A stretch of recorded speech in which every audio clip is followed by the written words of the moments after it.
May mga auntie, uncle, na nabot ako dito sa restaurant sa akong boss, mga auntie. Kay nagpatabang luoy ka ay mga auntie. Kani mga Pinoy, no? Gusto kay mangilad o mga afam. Hindi pa apply o dili nga din niya kay dili pwede ang pangan sa afam.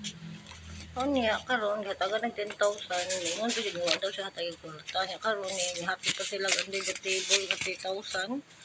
Human until now 2 weeks na wala hapon trabaho ang kuan ang gingon sa katong panday nga ilang ipa-apply nga pangan wal nibayad na daw siya nya karon manawag sa mga follow up pasapasa lagi sila kamo sa may tan-aw ninyo ana be. Kay for me kung naana kay technician gitangan og kwarta sa PLDT mao na imong pangitaon para mo work sa imong linya unya di meaning ang kwarta gi bulsa ra to. That's why ba, you guys, mga auntie, mga uncle, no? Bati, dyan kayo na mamintaha, tas ato si katao, dyan na maayo, buhat ka ng nga, nga binuhatan. Dyan, grasya masud ni mo, anak. Bati lang ba? Sige, pangilad.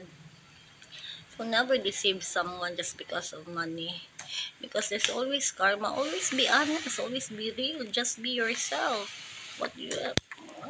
Because the blessings would just flow. I don't know. Ako matuwa ko Ginoo, no? I trust God with everything. That's why I'm always true to whoever I talk to. I'm always being honest. I'm always real.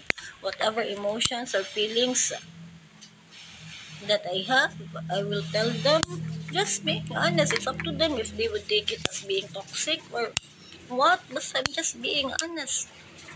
I really don't like to deceive someone mo na makaano lang ba, it breaks my heart nga ingana mo na naahat ko og anhi mga auntie ug uncle kay gahuwat ko sa panday kay kung storyahan di ko gan mas stress ako sa storyahan og tarong mo na ko sing gitudloan sa ano sa buhaton next time if mahatag og money nga way resibo nga magsuwat na lang jud nga mao na nga amount na receive mao lang na ba makalagot ba. It ruins my day. Hindi bitaw mga auntie, mga uncle. Just share. Nang share ninyo. Okay. Bati lang. Just, this is also for all those people nga kalang kusog kay mangilad. Ang dami na tao na ninyo eh. Bati. Bati jud siya.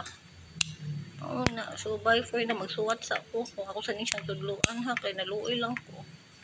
Okay. Mga auntie, mga uncle, and then just smile. Start your day with a smile. Smile lang yapon ta. Okay, bye.